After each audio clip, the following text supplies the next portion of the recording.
Hello दोस्तों, welcome back to the another video of रामसन tutorial. So दोस्तों, आज की इस क्लास में मैं आप सभी लोगों का दिल से वेलकम करता हूं। आज की इस क्लास में मैं आप लोगों को समझाने जा रहा हूं changing role of public sector. Last class में हम लोगों ने डिपार्टमेंटल अंडरटेकिंग गवर्नमेंट कंपनीज को मोस्ट इजीएस्ट वे में कर लिया था। आज की इस क्लास में मैं आपको सिखाने जा रहा हूँ changing role of public sector, कि कैसे पब्लिक सेक्टर का role over period of time change होते गया है। सो बिना किसी तरीके मैं आज के ये धमाकेदार सेशन स्टार्ट करता हूँ। सो देखो, जब हम लोग का देश 1947 में हम लोगों को आज़ादी मिला था, तो उस टाइम में देश का डेवलपमेंट के लिए कंपनीज एंड इंडस्ट्रीज का डेवलप होना बहुत ज़्यादा जरूरी था। और 1947 के बाद देश में कंपनीज का डेवलपमेंट अगर नहीं होता तो देश ग्रोथ उतना नहीं हो पाता, क्योंकि सोलली हम लोग एग्रीकल्चर पे डिपेंड नहीं हो सकते थे। ठीक है, इसी के लिए पब्लिक सेक्टर का डेवलपमेंट बहुत ज़्यादा जरूरी था।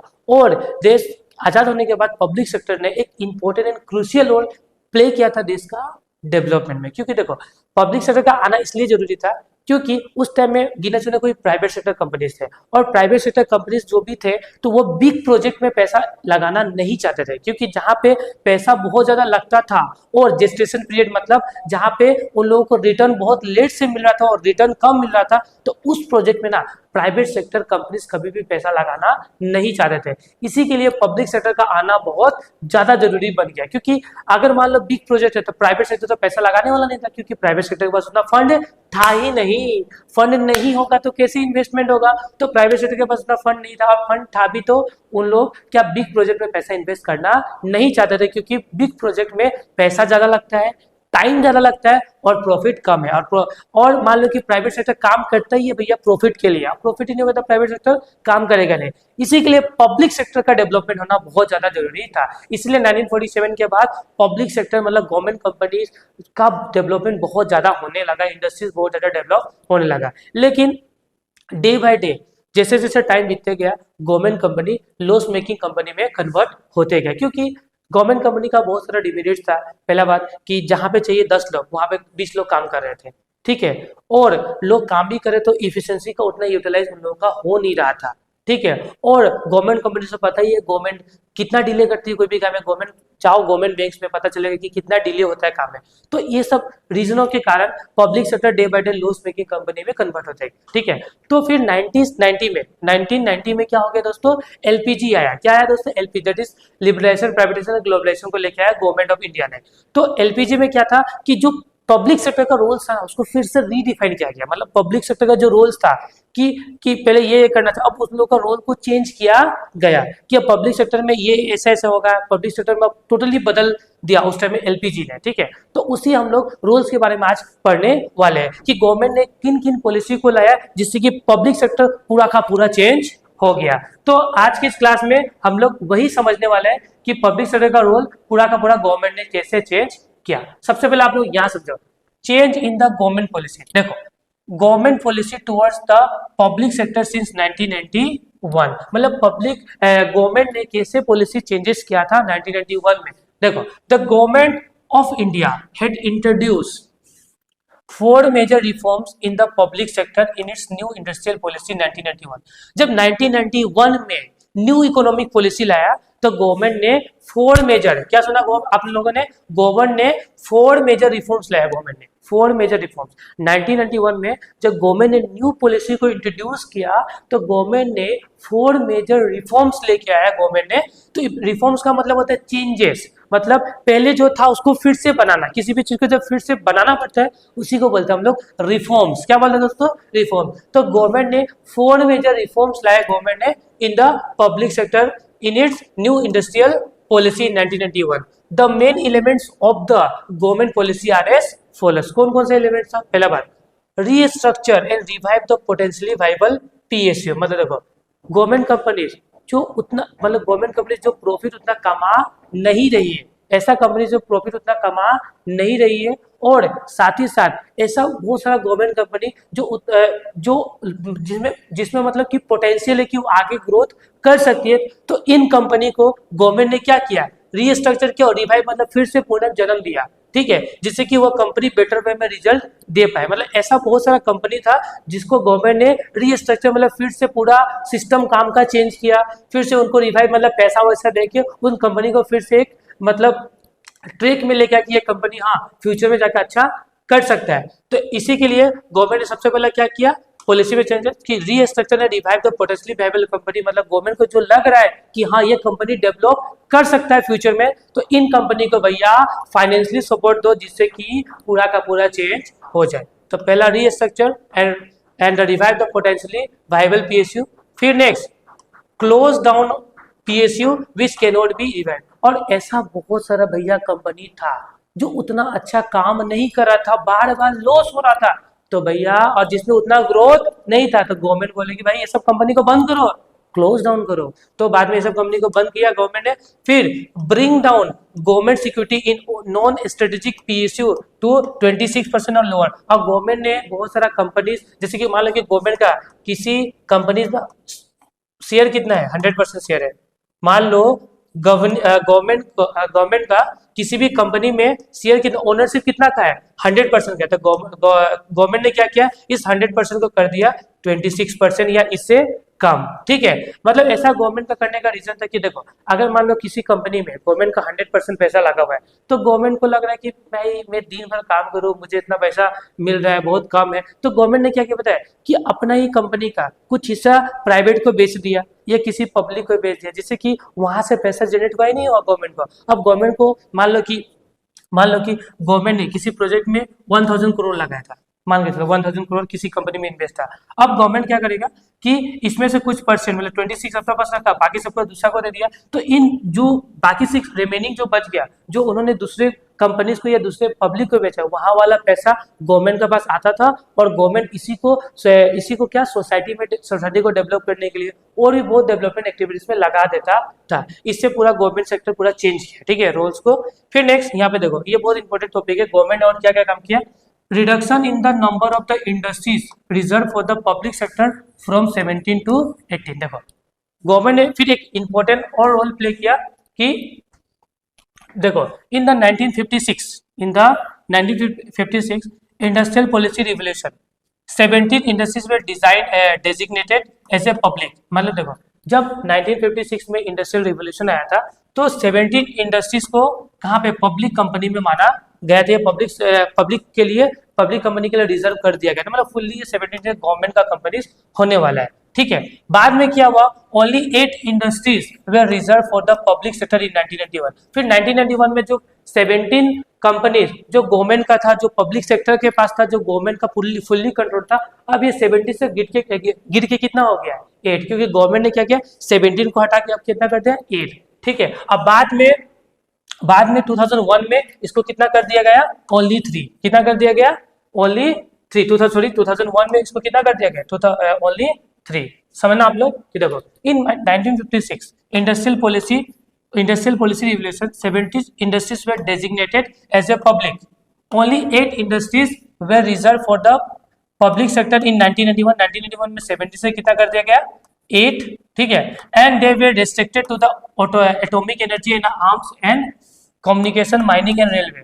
Only the 3 industries were exclusively reserved for the public sector in 2001. बाद में 2001 में कितना कर दिया गया, पहले 17 था, फिर 8 किया गया, फिर कितना कर दिया गया, 3। ठीक है, this are the atomic energy, arms and rail transportation. और 3 इंडस्ट्रीज कौन कौन था भाई, railway, defence and atomic energy. देखो गवर्नमेंट ने इन 3 कंपनीज को ही अपने पास रखा, अब बाकी सब कंपनी को छोड़ दिया कि भाई प्राइवेट सेक्टर आओ और इन कंपनीज को लेके जाओ, या प्राइवेट सेक्टर और गवर्नमेंट सेक्टर कि इन कंपनीज में मिल के काम करेगी। मतलब इन 3 कंपनी को छोड़ के बाकी जो और भी कंपनी हो गया ना, 17 में से 3 के कितना हो गया आपका, जो आपका 14 कंपनीज है, 14 कंपनीज में बिंदास प्राइवेट सेक्टर आके काम कर सकता है, या प्राइवेट सेक्टर अकेले करो या गवर्नमेंट के साथ ज्वाइंट वेंचर करो, मिलके काम करो, तो ये कर सकता है। तो गवर्नमेंट ने ये मेजर चेंजेस लेके आया कब, 1991 में एलपीजी आने के बाद।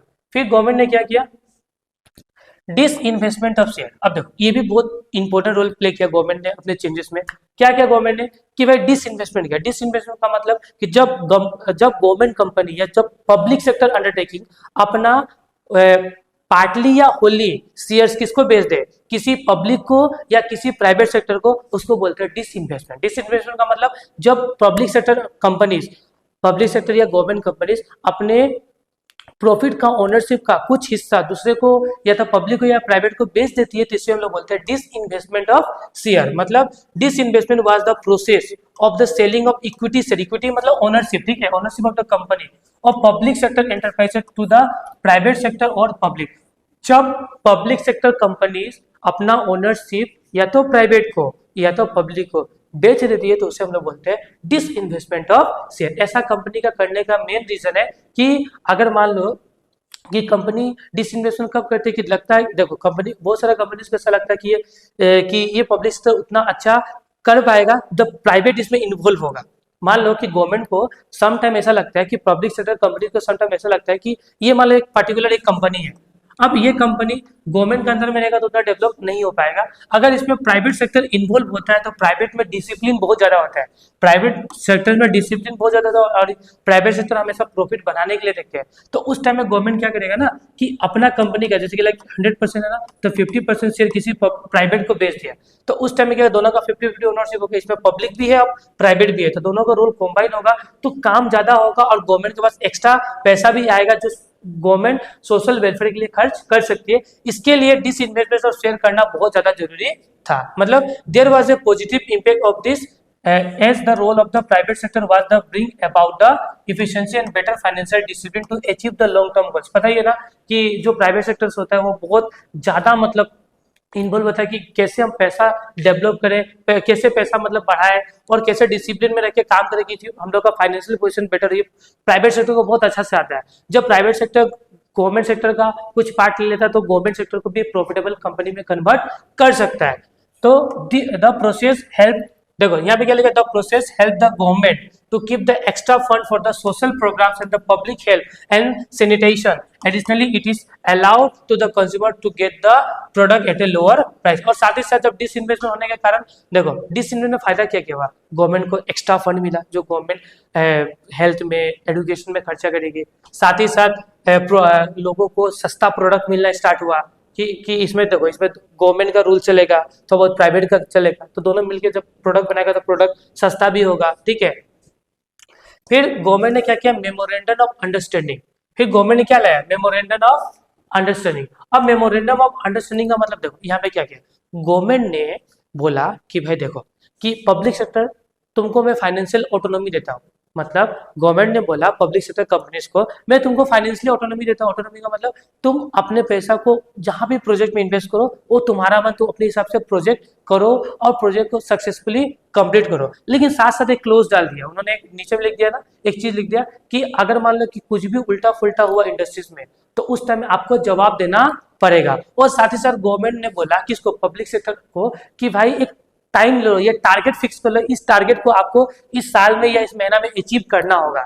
तो इसको बोला गया था मेमोरेंडम ऑफ अंडरस्टैंडिंग। मतलब इसमें जो भी पब्लिक सेक्टर अंडरटेकिंग था ना, तो गवर्नमेंट ने उसको बोला कि भाई तुम एक काम करो, तुमको एक मैं टारगेट दे देता हूँ कि ये टारगेट तुमको इतना टाइम में अचीव करना होगा। और साथ ही साथ अगर मैं तुमको फाइनेंशियल ऑटोनॉमी भी दे रहा हूँ तो अपना डिसीजन खुद लो, किसी से पूछने का दरकार नहीं, तुम खुद का डिसीजन खुद लो। बट एक क्लोज डाल दिया कि अगर कुछ भी रिस्पॉन्सिबल होगा तुमको जवाब देना पड़ेगा कि टारगेट क्यों टाइम पे फिक्स नहीं हुआ, ये पैसा तुम कहाँ इन्वेस्ट किया, तो बाद में तुमको जवाब भी देना पड़ेगा। इसको बोला गया था memorandum of understanding. The government introduced this system to provide the public sector units with an opportunity to recover their profit. देखो इसमें गवर्नमेंट ने पब्लिक सेक्टर यूनिट्स को बोला कि अपने परफॉर्मेंस को में रिकवर करो, रिकवरी लाओ, अपने परफॉर्मेंस को ठीक करो। The criteria were to meet the specific target, जिसके लिए गवर्नमेंट ने पब्लिक सेक्टर को टारगेट दे दिया कि भाई पब्लिक सेक्टर इस टारगेट को तुम जल्दी पूरा करो, ठीक है। And set by the government, target government ने सेट किया था। And achieving them would help the those industry to the regain their position. और साथ ही साथ गवर्नमेंट ने बोला इंडस्ट्रीज को कि अपना पोजीशन को फिर रीगेन करो, जो तुमने पोजीशन खो दिया था कुछ साल पहले, अब उस पोजीशन को फिर से रीगेन करो। तो ये मैं तुम्हें क्या देता हूँ, पावर देता हूँ, साथ ही साथ फाइनेंशियल ऑटोनॉमी देता हूँ, तुम अपना डिसीजन खुद लो। लेकिन अगर ये नहीं हुआ, अगर तुम अपना पोजीशन रीगेन नहीं कर पाए तो मैं तुमसे जवाब लूंगा कि क्यों ऐसा हुआ नहीं, ठीक है। फिर नेक्स्ट गवर्नमेंट ने और इंट्रोड्यूस किया क्या, क्लोजर ऑफ सिक यूनिट्स। मतलब देखो ऐसा यूनिट जो बीमार है, सिक मतलब बीमार होता ही नहीं होता है, तो ऐसा यूनिट जो बीमार है, मतलब ऐसा इंडस्ट्री जो खत्म होने के कगार पे, जो एकदम डूब रहे हैं, ठीक है, तो इन इंडस्ट्रीज को क्या करो, बंद करो। क्या करो, बंद करो। इसमें क्या कहा है, देखो the sick units are handed over to the board of industrial and financial reconstruction. मतलब देखो, जो सिक यूनिट्स एकदम बीमार यूनिट, जो एकदम लॉस मेकिंग कंपनीज थे, उनको किसे हैंड ओवर कर दिया गया? उसे हैंड ओवर कर दिया गया बीआईएफआर को। बीआईएफआर का मतलब क्या होता है? Board of industrial and financial reconstruction को हैंड ओवर कर दिया गया। मतलब the board decided to wind up non reviving units. मतलब देखो, ऐसा कंपनी जो फिर से ग्रो नहीं हो सकता है, फिर से उसका रीग्रोथ पॉसिबल नहीं है, तो बीआईएफआर को ये पावर दिया गया कि ऐसा कंपनी को आप बंद कर दो। क्या कर दो? बंद कर दो। और ऐसा कंपनी जिसमें पावर है कि वो फिर से ग्रोथ कर पाए, ठीक है, तो ऐसा कंपनी को रीएविटेट करो, मतलब फिर से जन्म दो ऐसा कंपनी को, मतलब फिर से उसको रूल्स रेगुलेशन पोजीशन को फिर से लेके आओ, ठीक है। तो रीएविटेट सम सिक यूनिट्स, मतलब ऐसा यूनिट जो एकदम खत्म है, लॉस में, कि उसको बंद कर दो। ऐसा यूनिट जो फ्यूचर में उसका ग्रोथ है, लग रहा है कि फ्यूचर में ग्रोथ करेगा, तो ऐसा यूनिट को फाइनेंशियली सपोर्ट देके उसको फिर से रिवाइव करो, मतलब फिर से उसको क्या करो? ठीक करो, ठीक है।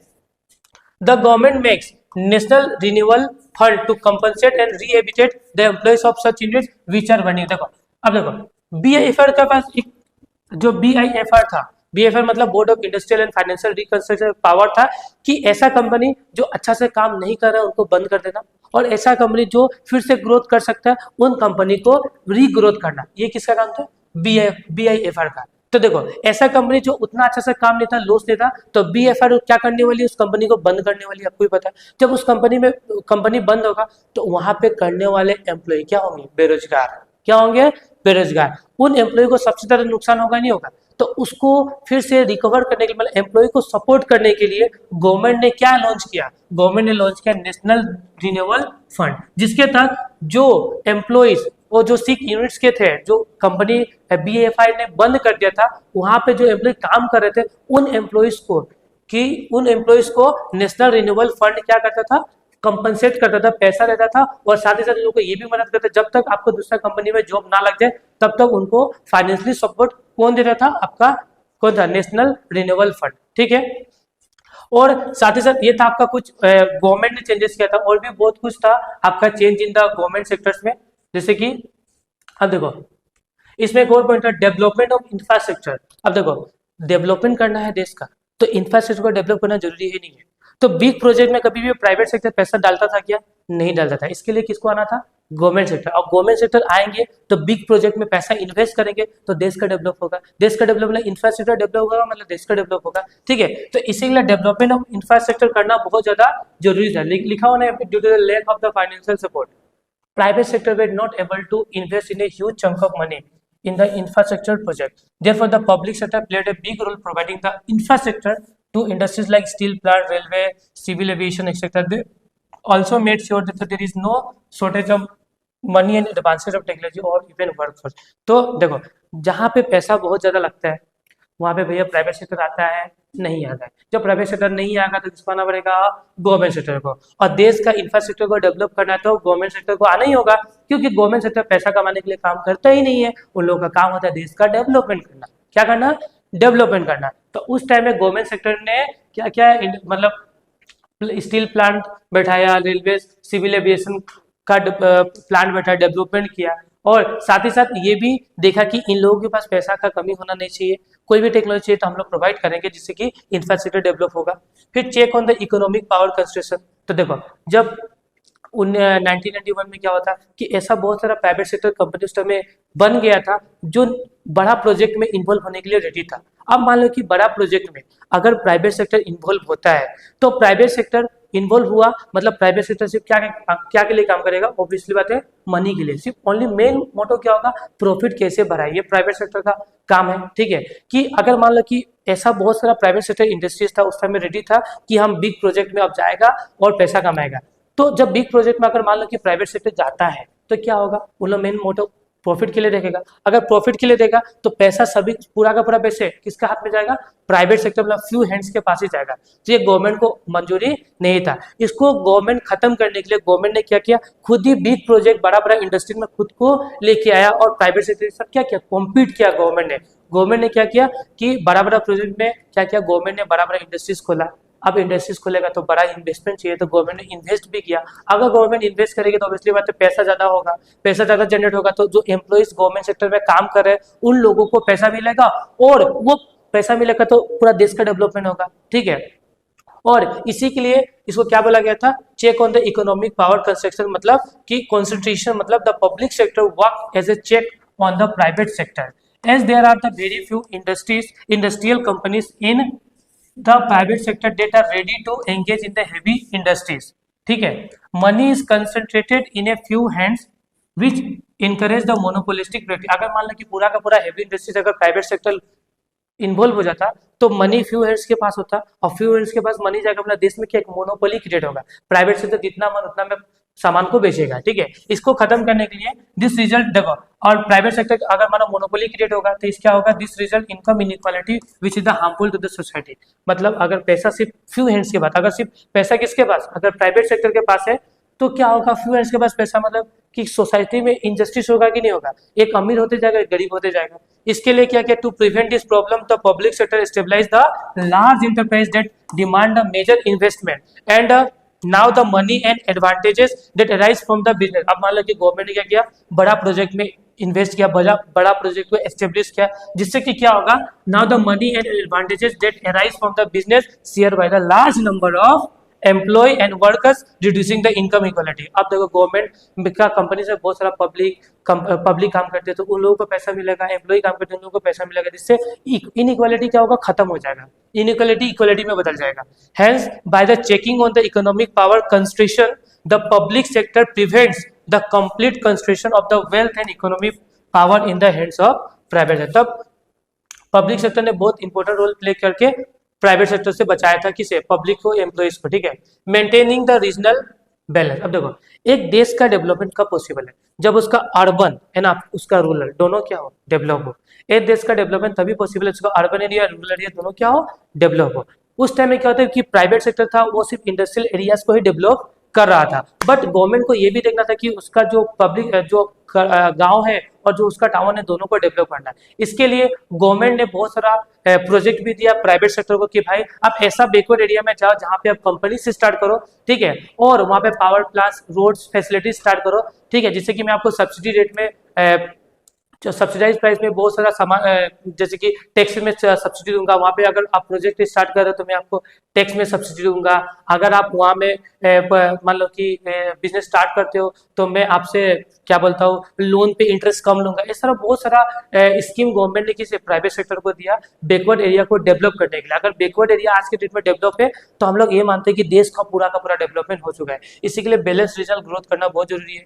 फिर इकोनॉमी का स्केल, मतलब प्रोडक्शन को बढ़ाना भी जरूरी था। इसके लिए गवर्नमेंट ने बड़ा प्रोजेक्ट में क्या किया, पैसा इन्वेस्ट किया, जिससे कि देश का प्रोडक्शन बड़ा, मास मैन्युफैक्चरिंग हुआ, ठीक है। फिर इंपोर्ट सब्स्टिट्यूशन, ये भी बहुत इंपॉर्टेंट था कि इंपोर्ट, देखो अभी देखो पहले क्या था, 90s से पहले क्या था कि फॉरेन एक्सचेंज रिजर्व पूरा खत्म हो गया था इंडिया के पास, ठीक है। जब फॉरेन एक्सचेंज रिजर्व भी नहीं था तो इंडिया क्या बाहर से मशीन वगैरह मांगा पाएगा क्या, ऑब्वियसली बात है नहीं मांगा पाएगा। तो उस टाइम में गवर्नमेंट ने बोला कि आप बाहर से मत मांगाओ, आप इंडिया में बनाओ सामान को, इंडिया में बनाएगा तो आपको मैं छूट भी दूंगा, टैक्स में छूट दूंगा। इसके लिए बाहर से ना मांगा के जब हम लोग इंडिया में सामान हम लोगों ने बनाने स्टार्ट किया, उसको क्या बोला गया, इम्पोर्ट सब्स्टिट्यूशन। ये भी बहुत ज्यादा चेंजेस था, ठीक है, पब्लिक सेक्टर के रोल्स में। सो आज का क्लास फाइनली आपको अच्छा लगा होगा, मैं होप करता हूँ, ठीक है। अगर आपको ये क्लास अच्छा लगा होगा तो प्लीज़ अपने दोस्तों के साथ प्लीज़ इसे शेयर कीजिए, ठीक है। अगर ये नोट्स आपको चाहिए तो मेरे व्हाट्सएप नंबर में आप मुझे मैसेज टेक्स्ट कर सकते हो, जिससे कि मैं आपको ये नोट्स दे पाऊँ। मेरा व्हाट्सएप नंबर है आपका 8721936462, इस नंबर पर व्हाट्सएप कर सकते हो, ठीक है। और साथ ही साथ अगर आप न्यू हो इस चैनल पे तो प्लीज़ चैनल को सब्सक्राइब कीजिए और लाइक कीजिए हमारे इस वीडियो को। मिलते हैं हमारे नेक्स्ट वीडियो में, जहाँ पे मैं और इंटरेस्टिंग टॉपिक लेके आने वाला।